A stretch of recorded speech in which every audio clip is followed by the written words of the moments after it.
Hello साथियों, आपका हमारे यूट्यूब चैनल नई सोच एक परिवर्तन में स्वागत है।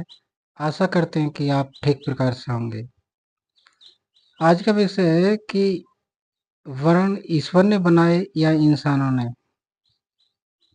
तो साथियों, गहराई से देखने से तो यही पता लगेगा कि एक ईश्वर को वर्ण बनाने की क्या आवश्यकता है।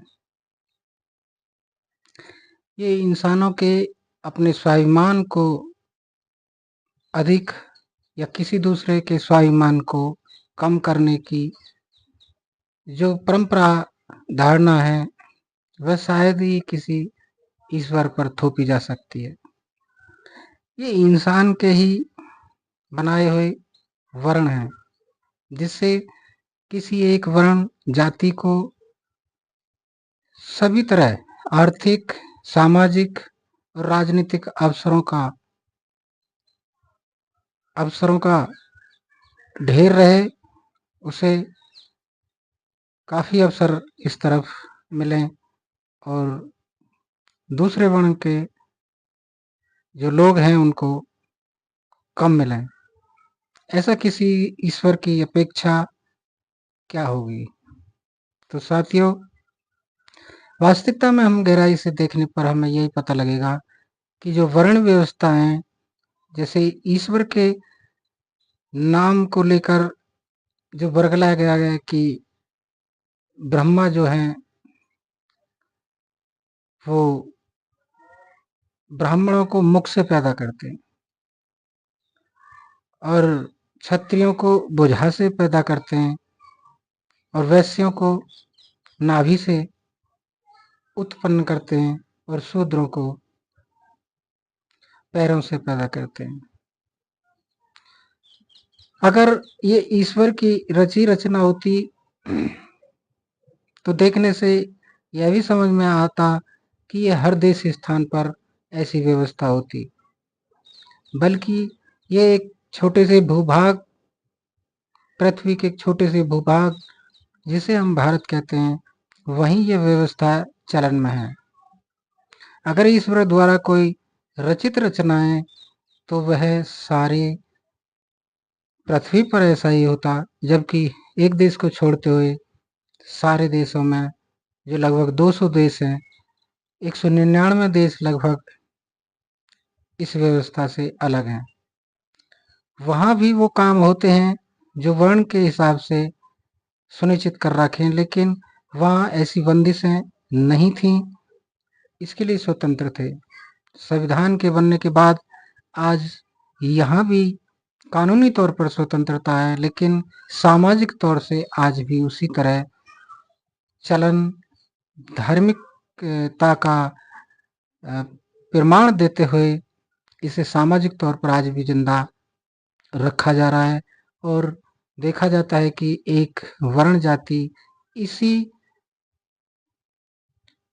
बात को लेकर कि हमें ब्रह्मा ने मुख से पैदा किया है और विशेष कार्य के लिए पैदा करा है, उधर ही उससे नीचे के क्रम में क्षत्रिय भी इस तरफ उत्साहित से होते दिखते हैं कि हमें भी क्षत्रियों भुजाओं से ताकत देकर मतलब पैदा किया है।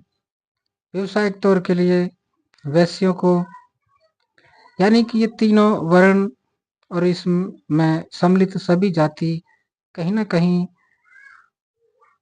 अपने सम्मान और अधिकार के लिए इस वर्णवाद को हवाला देकर आज भी सामाजिक तौर पर अपने अस्तित्व को बनाए रखे हुए हैं। जबकि अगर इनका आकलन किया जाए तो 85 और 15% है। मान्यवर काशीराम ने एक बहुजन समाज जो गठित करके बहुजन नाम दिया था, वो ही 85 हैं जो शूद्र अछूत जो माने जाते थे। तो उन बहुजनों की संख्या 85 होते हुए भी आज भी उनके मान और सम्मान का हनन वर्ण जाति या धर्म के जो प्रपंच है उसके आधार पर उनके सम्मान को हल्का और कम किया जाता है। यह एक सामाजिक बुराई है जो ईश्वर को लपेटते हुए दर्शाई और बताई गई है कि ये जो वर्ण है ब्रह्मा यानी ईश्वर द्वारा रचित हैं, बल्कि ये एक षड्यंत्र के तहत और एक ओछी बात भी है कि एक इंसान के भेद इतने अंतर के साथ हैं। तो यह किसी भी ईश्वरीय रचना नहीं बल्कि ये इंसानी रचना है जो इसी देश में पाई जाती है। किसी भी देश में इसका दूर दूर तक कोई संबंध नहीं है। वहाँ भी सफाई के काम करने वाले होते हैं, वहाँ भी पढ़ाने वाले होते हैं, वहाँ भी सैनिक के तौर पर होते हैं। मतलब पहले से ही और आज तक धार्मिक आधार पर किसी भी देश स्थान पर ऐसा नहीं है जो वर्ण के हिसाब से यानी कि धार्मिकता के हिसाब से आदमी आदमी में फर्क करके वर्ण स्थापित किए हैं। यह अकेले धर्म और अकेले देश ऐसा है कि जहाँ यह सामाजिक तौर पर या पहले जो पुरानी परंपराओं के हिसाब से तो कानूनी तौर पर भी यह अनिवार्य था, लेकिन आज आज़ादी और संविधान के बाद यह कानूनी तौर पर नहीं है, तो सामाजिक तौर पर उतने ही परसेंट के हिसाब से ये आज भी चलन में है, जबकि इसे तोड़ा जाना चाहिए और इसकी अवहेलना और इसकी निंदा करनी चाहिए। तो साथियों, आप आपको हमारे विचार कैसे लगे और आपके विचार क्या हैं कमेंट बॉक्स में लिखें। और हमारी इस पर आधारित वीडियो अगर आपको अच्छी लगी और आगे भी हम ऐसी वीडियो बनाते रहें तो हमारे चैनल को सब्सक्राइब करें, लाइक करें और शेयर करें। वीडियो देखने के लिए आपका बहुत बहुत धन्यवाद।